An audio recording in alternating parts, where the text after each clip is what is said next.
The deafening clatter of the hotel's industrial washing machine nearly drowned out the sound of Abigail Morgan's ragged cough as she staggered slightly, her slender fingers clutching the edge of the massive copper tub for support. Sweat streaked her ash-smudged face, leaving pale trails down her cheeks that mingled with the tears she refused to acknowledge. It was 1879, and Sweetwater, Wyoming territory was no place for a 22-year-old woman with no family, no prospects, and an ever-growing debt to the very establishment that was slowly working her to death. Morgan, those sheets won't hang themselves. Mrs. Harrington's shrill voice cut through the steamy laundry room like a whip. The hotel owner's wife stood in the doorway, her corpulent frame blocking the only source of fresh air. And when you're done, the dining room floors need scrubbing before the evening crowd. Abigail didn't bother responding. 6 months of working 18-hour days had taught her that words were wasted on the Harringtons. She had arrived in Sweetwater with dreams of teaching at the new schoolhouse, only to find the position filled and her meager savings insufficient for a return ticket east. The Harringtons had offered her room and board in exchange for light housekeeping duties at their hotel. The reality had been far different. With trembling hands, she lifted the heavy, sodden sheets from the wash water and wrung them as best she could before carrying the load to the drying yard behind the hotel. The late May sun beat down mercilessly on her back as she stretched to hang the linens on the clothesline, her worn dress clinging to her perspiration-soaked body. "You'll kill yourself at this rate, Miss Morgan." The deep voice startled her, and Abigail whirled around, nearly losing her footing on the uneven ground. A man stood at the edge of the yard, his tall frame silhouetted against the afternoon sun. She shielded her eyes, trying to make out his features. "I beg your pardon." Her voice cracked from disuse. The man stepped forward, and Abigail could now see him clearly. He was tall and broad-shouldered, with sun-bronzed skin and eyes the color of a summer sky. A worn Stetson sat atop dark hair that curled slightly at the nape of his neck. His clothes were dusty from the trail, but of good quality denim trousers, a faded blue shirt, and a leather vest. "Isaiah Quinn," he said, touching the brim of his hat. "I've been watching you these past 3 days. You're working yourself into an early grave." Abigail bristled at his observation, however accurate it might be. "I don't recall asking for your assessment, Mr. Quinn. Now, if you'll excuse me, I have work to finish." She turned back to the clothesline, willing her shaking hands to steady as she reached for another sheet. The last thing she needed was the pity of a stranger. "I've taken a room at the hotel," Isaiah continued, undeterred by her dismissal. "Been here 3 days now. I see you before dawn and well past midnight, and not once have I seen you take a proper rest." "The Harringtons are generous employers," Abigail replied stiffly, the lie tasting bitter on her tongue. "I'm merely earning my keep." Isaiah's laugh was short and without humor. "Generous? Those vultures are working you to death for their profit. I've seen how they treat you." Abigail dropped her pretense, too tired to maintain the facade. "What business is it of yours, Mr. Quinn? Are you some sort of guardian angel come to rescue me from my plight?" He stepped closer, taking the heavy wet sheet from her hands and hanging it with ease. "No, madam. Just a rancher with a proposition." Abigail stepped back, her eyes narrowing. She had heard propositions before, from traveling salesmen and cowboys who thought a woman alone was fair game. "I'm not interested in whatever you're offering." The corners of Isaiah's mouth twitched. "Miss Morgan, I assure you my proposition is entirely respectable. I own a cattle ranch about 15 miles from town, the Broken Spur. I'm in need of a housekeeper. Proper employment with fair wages, your own room, and regular meals." Abigail stared at him, searching his face for signs of deception. "Why would you offer such a position to a complete stranger?" "You're not exactly a stranger. I've been asking around town about you. Folks say you came here to teach, but ended up trapped working for the Harringtons. They say you're educated, honest, and hardworking to a fault." He gestured toward the hotel. "And I've seen firsthand how you conduct yourself despite their treatment." The offer was tempting, almost too tempting. "What exactly would my duties entail?" "Cooking, cleaning, managing the household. Nothing more strenuous than what you're doing now, but with decent hours and respect." Isaiah looked her directly in the eyes.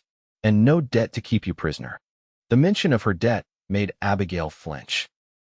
The Harringtons had been adding charges for room and board that always seemed to exceed whatever meager wages they claimed to be paying her. According to their ledger, she now owed them nearly 6 months' worth of a teacher's salary.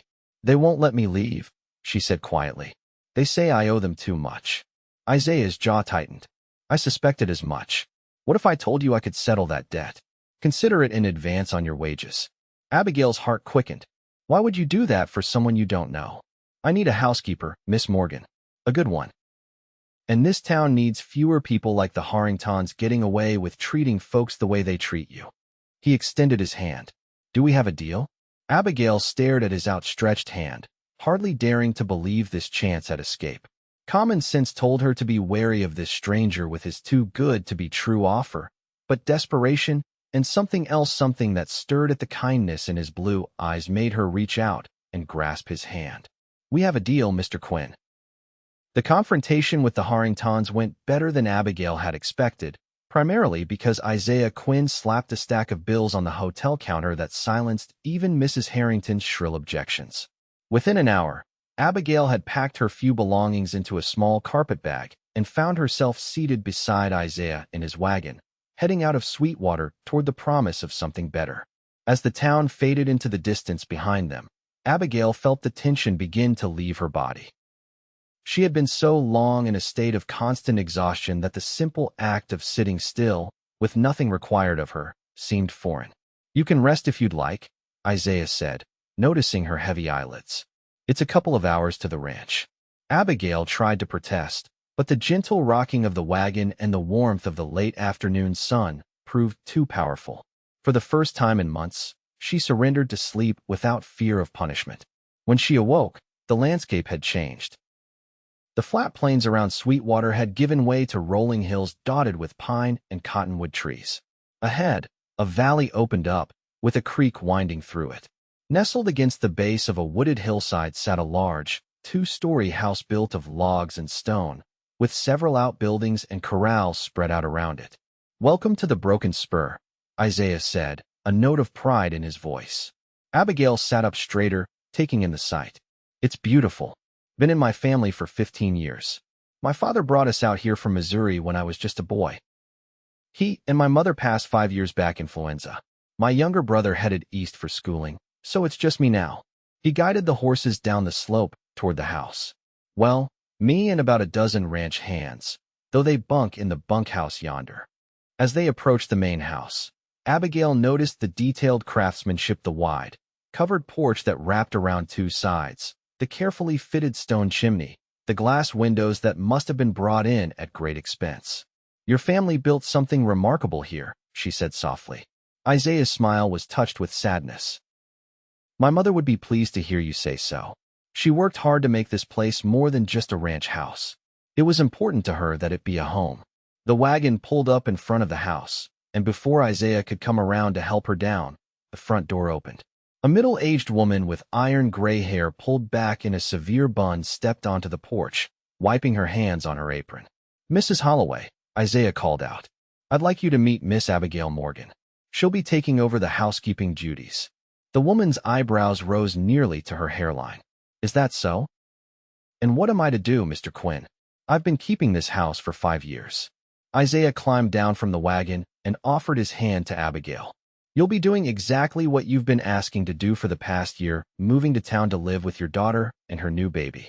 Miss Morgan will take over your duties here." Mrs. Holloway's stern expression softened slightly. "Well now, that's different. You might have mentioned that part in your note." She turned her gaze to Abigail. "You know how to run a household, girl?" Abigail straightened her spine as Isaiah helped her down from the wagon. "I managed my father's household after my mother died, madam, and I've been working at the Sweetwater Hotel." "Humph. Hotel work isn't the same as keeping a proper home, but I suppose you'll learn." Mrs. Holloway turned and headed back inside. "Come along then. I'll show you around before supper." The tour of the house revealed a home far more elegant than Abigail had expected to find on a Wyoming cattle ranch. The main floor boasted a spacious kitchen with a large cook stove, a formal dining room, a study lined with bookshelves, and a comfortable parlor. Upstairs were 4 bedrooms, including a small but pleasant room that Mrs. Holloway indicated would be Abigail's. This was meant for a proper housekeeper, the older woman explained. I've been using it to store linens, but I'll clear those out. You can move in tomorrow once I'm gone. That night, after a hearty supper that Abigail was invited to share at the main table with Isaiah and Mrs. Holloway, she lay on a cot in the sewing room, staring at the ceiling in the darkness. For the first time in months, her body didn't ache with exhaustion, and her mind was clear enough to contemplate her situation. Isaiah Quinn was an enigma. He was clearly a successful rancher, respected in the community from what she gathered from Mrs. Holloway's comments. He was also undeniably handsome, with those striking blue eyes and the quiet confidence he carried. But what truly puzzled Abigail was his kindness. In her experience, men didn't simply offer assistance without expecting something in return. Be careful, Abigail, she whispered to herself in the darkness. Don't mistake kindness for something more. The following morning, Mrs. Holloway departed for town in the same wagon that had brought Abigail to the ranch, leaving behind a list of instructions longer than Abigail's arm and a pantry well stocked with provisions. Don't let him work you to death, were the older woman's parting words, spoken low so Isaiah couldn't hear from where he was loading her trunk. He's a good man, but he forgets sometimes that not everyone has his stamina. Before Abigail could respond, Mrs. Holloway had climbed into the wagon, and one of the ranch hands was driving her away, leaving Abigail standing on the porch with the realization that she was now solely responsible for the running of this large house. Don't look so frightened, Isaiah said, coming up beside her. I don't expect perfection. Abigail smoothed her expression. I'm not frightened, Mr. Quinn. I'm simply assessing the task ahead. His laugh was warm, always so proper. Well, Miss Morgan, assess away. I'll be out with the herd today, but I'll be back for supper.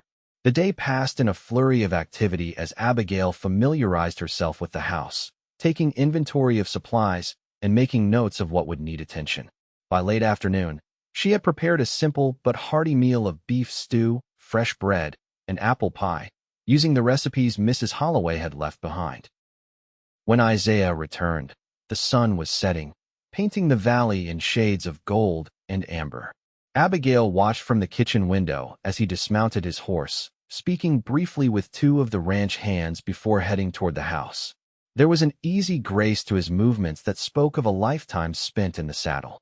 Something smells wonderful, he said as he entered, hanging his hat on a peg by the door. Mrs. Holloway never made the house smell this good. Abigail felt a flush of pleasure at the compliment. Supper will be ready shortly. There's hot water for washing up. Over the next few weeks, Abigail settled into a routine at the Broken Spur. The work was steady but not overwhelming, and for the first time in months, she had time to breathe, to think, to remember who she had been before desperation had driven her to accept the Harringtons' offer. Isaiah was often gone from dawn until dusk, working with his cattle or handling business in town. But in the evenings, they would share supper, and sometimes afterward, he would linger at the table, telling her stories about the ranch or asking about her life before Sweetwater. Abigail found herself looking forward to these conversations, to the way his eyes crinkled at the corners when he smiled, to the deep rumble of his laugh when she said something that amused him.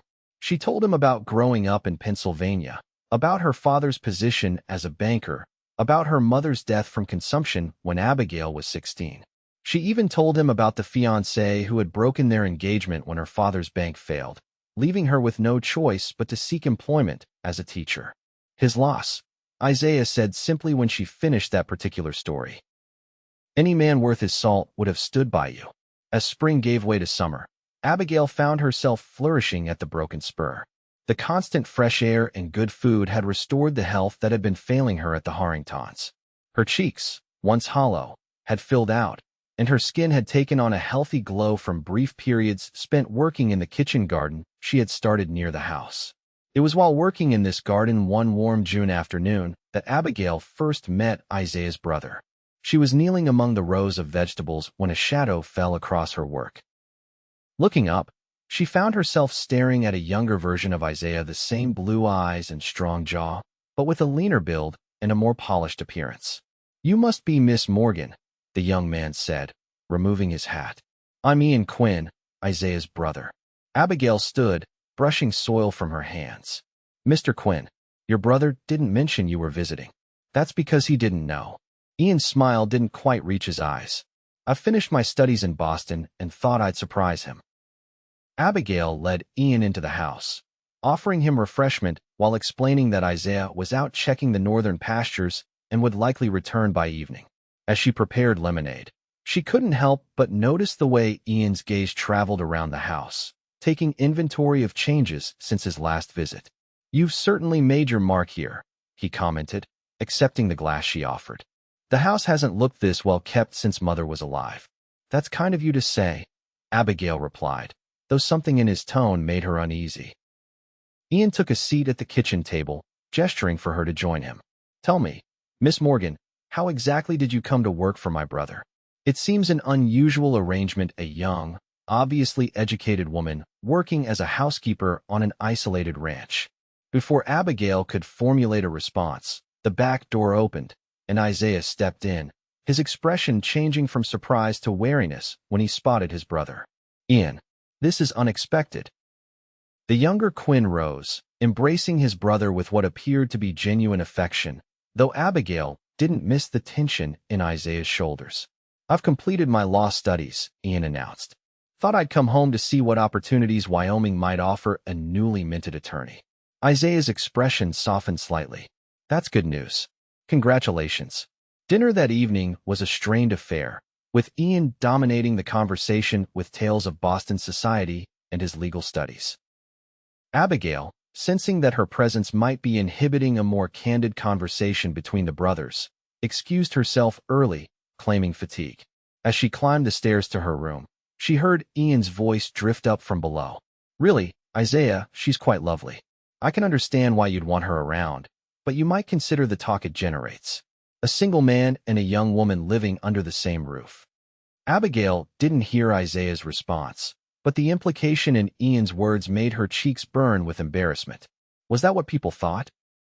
That she was more than a housekeeper to Isaiah? The question kept her awake long into the night, forcing her to confront feelings she had been trying to ignore. The truth was, in the weeks she had spent at the Broken Spur, her gratitude toward Isaiah had evolved into something deeper, something that made her pulse quicken when he entered a room and her day brighter when he smiled at her. But he had given no indication that he saw her as anything more than an employee. He was unfailingly kind, respectful, and considerate, but never once had he stepped over the line of propriety. The next morning, Abigail rose early, determined to maintain her usual routine despite Ian's presence. She was kneading dough for bread when Isaiah entered the kitchen alone, his expression troubled. Ian's gone into town, he said without preamble. He'll be staying at the hotel for a few days, looking into prospects for setting up a law practice. Abigail nodded, keeping her eyes on her work. That seems sensible. Isaiah moved closer, leaning against the work table where she was preparing the bread. Abigail, I want to apologize for my brother's insinuations last night. She looked up, startled by his use of her given name. It was the first time he had called her anything but Miss Morgan. You heard that? She asked softly. Enough of it. Isaiah ran a hand through his hair, a gesture she had come to recognize as a sign of his discomfort. Ian has always been quick to assume the worst. I want you to know that I've never thought of our arrangement in the terms he suggested. Abigail felt a curious mix of relief and disappointment at his words. I never thought you did, Mr. Quinn. Isaiah, he corrected gently. I think after all this time, you might call me Isaiah. She nodded, feeling a flush rise to her cheeks. Isaiah. He watched her for a moment longer, then straightened. I'll be back for dinner. Don't let Ian bother you if he returns before I do. After he left, Abigail stood staring at the half-kneaded dough, her thoughts in turmoil. Isaiah had made it clear he didn't see her as anything more than a housekeeper, which was exactly what she should want. Anything else would complicate what had become a safe, secure situation for her. So why did his words leave her feeling so hollow? Over the next several days, Ian's presence created a subtle but persistent tension at the Broken Spur. He spent much of his time in town but returned to the ranch each evening, often bringing news of Sweetwater's gossip with him. The Harringtons are telling anyone who'll listen that Isaiah stole their best worker, he reported one evening at dinner. Mrs. Harrington seems particularly bitter about it. Says business has suffered without you, Miss Morgan. Abigail set down her fork. I doubt that very much. I'm sure they've found someone else to exploit by now. Ian raised an eyebrow. Exploit? That's a strong word. And an accurate one, Isaiah interjected. The way they treated Miss Morgan was nothing short of criminal. Ian studied his brother's face. You've always had a weakness for strays, Isaiah. Remember that three-legged coyote you tried to save when we were boys? Abigail is hardly a stray, Isaiah replied, his voice tight with controlled anger. She's an educated, capable woman who was being taken advantage of by unscrupulous people. Ian held up his hands in surrender. No offense meant to either of you. I was merely making an observation about my brother's tendency to champion lost causes. The tension in the room was palpable, and Abigail stood abruptly. I'll bring in the pie.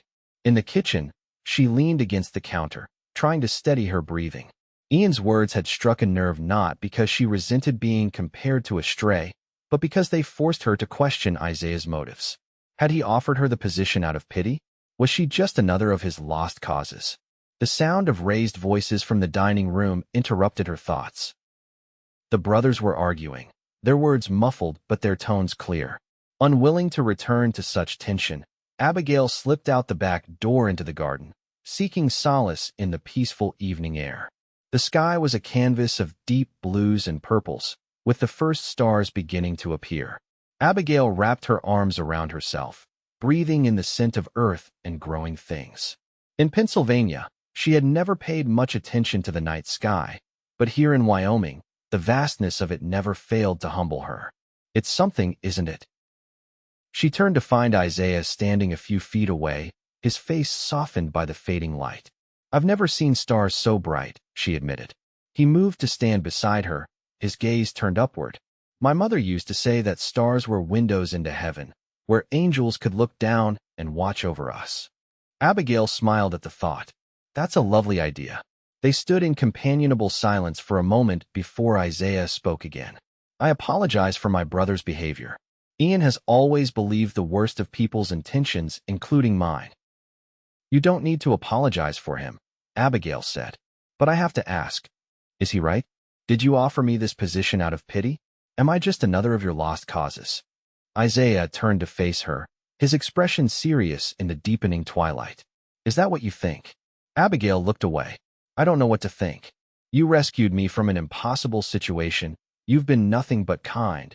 You expect so little in return. And that makes you suspicious? There was a hint of hurt in his voice. No. Yes. Perhaps. Abigail sighed. In my experience, people don't usually act without self-interest. Isaiah was quiet for so long that Abigail feared she had offended him beyond repair. When he finally spoke, his voice was low and intense. When I first saw you at the Harringtons, hanging laundry with hands so raw they were bleeding, I was angry. Angry that they would treat anyone that way. Angry that no one in town had intervened. He took a step closer. But the more I watched you over those 3 days, how you maintained your dignity despite their treatment, how you showed kindness to their guests even when you were clearly exhausted, the more I admired you. Abigail's heart pounded at his proximity, at the earnestness in his voice. I offered you the position because I needed a housekeeper, yes. But I offered it to you specifically because I saw someone of remarkable character and strength. His eyes held hers. Never once have I thought of you as a charity case, Abigail. If anything, I felt fortunate to have you here. The sincerity in his voice made her throat tight with emotion. Thank you for saying that.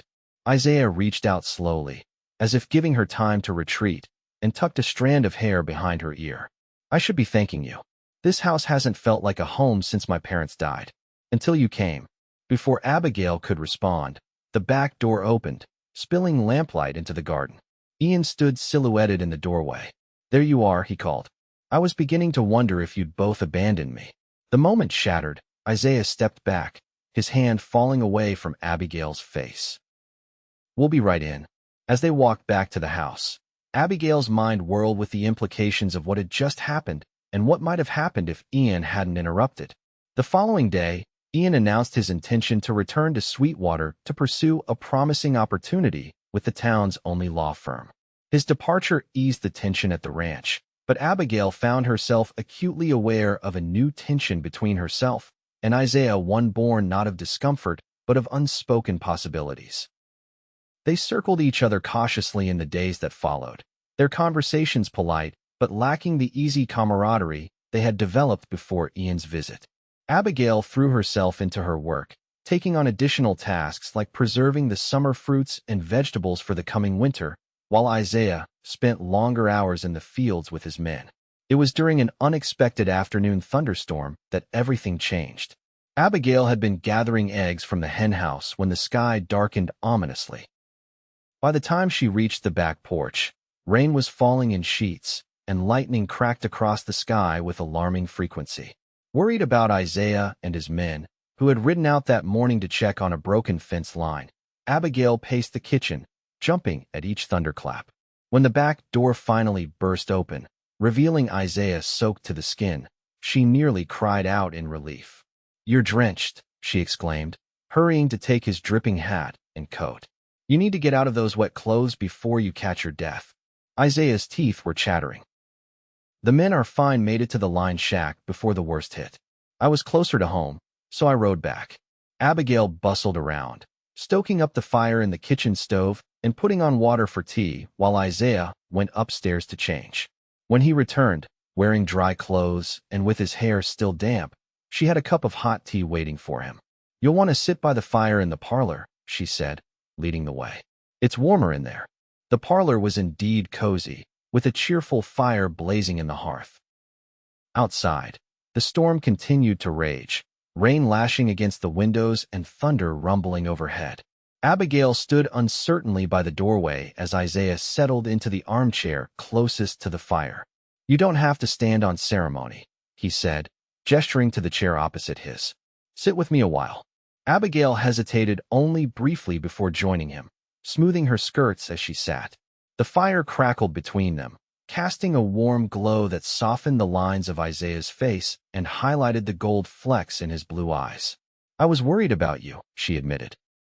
When the storm came up so suddenly, his expression softened. "Were you now? Of course. I worry about all of you when the weather turns." She busied herself arranging the folds of her skirt, avoiding his gaze. "Abigail." The way he said her name made her look up. "There's something I've been wanting to tell you to ask you for some time now." Her heart began to race. "Yes." Isaiah leaned forward, his elbows on his knees. "These past months, having you here, it's changed things. Changed me." "How so?" Her voice was barely above a whisper. "When my parents died, I thought I understood loneliness. But it wasn't until you came here that I realized how empty this house had become, how empty my life had become." He reached across the space between them, his hand outstretched. "You've brought light back into this place, Abigail, and I find myself hoping, perhaps foolishly, that you might consider making your position here permanent, but not as my housekeeper." Abigail's breath caught. "What are you asking, Isaiah?"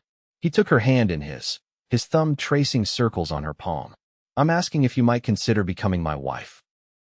I know it's sudden, and I'll understand if you need time to think about it. But I want you to know that my feelings for you have grown into something I never expected to find again after losing my family." Tears pricked at Abigail's eyes. "Isaiah, you don't have to answer now," he said quickly. "I know this is unexpected."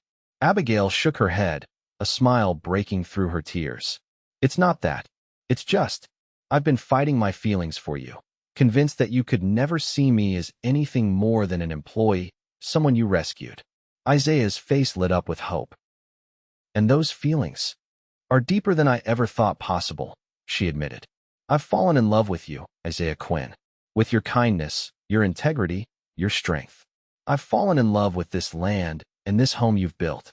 And yes, I would be honored to become your wife." The joy that transformed Isaiah's face was like sunrise after the longest night. He rose from his chair, pulling Abigail to her feet and into his arms. His lips found hers in a kiss that was gentle at first, then deepening with a passion that left her breathless.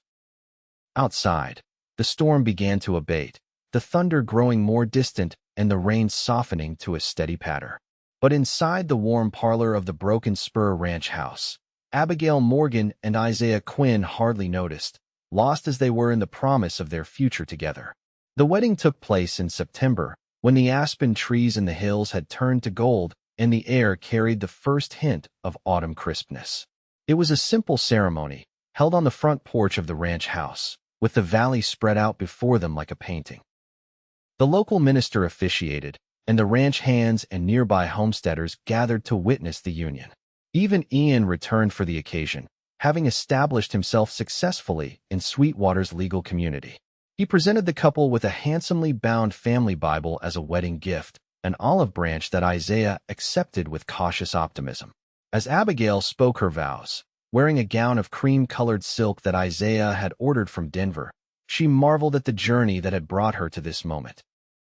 From the despair of the Harringtons' laundry room to the joy of becoming mistress of the Broken Spur, it seemed almost too miraculous to be believed.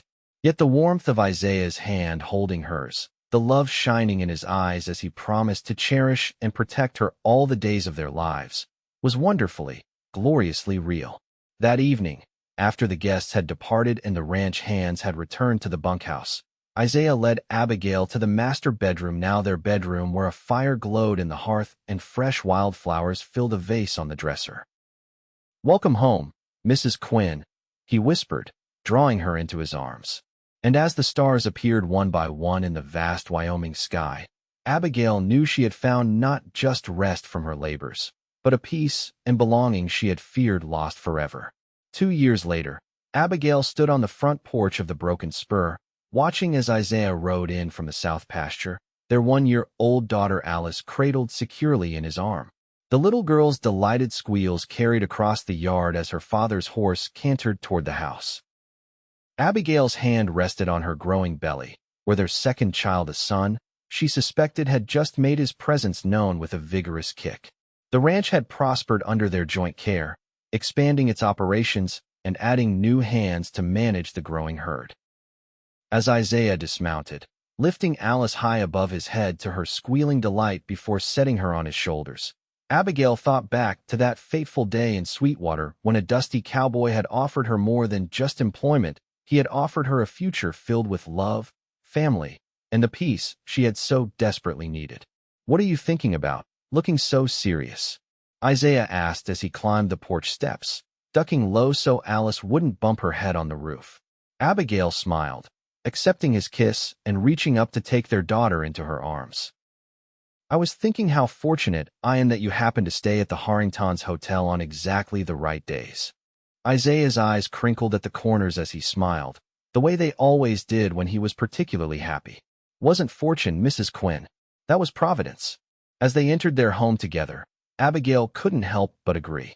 From the darkest moments of her life had come the greatest blessings: a loving husband, a beautiful daughter with another child on the way, and a home filled with warmth and laughter.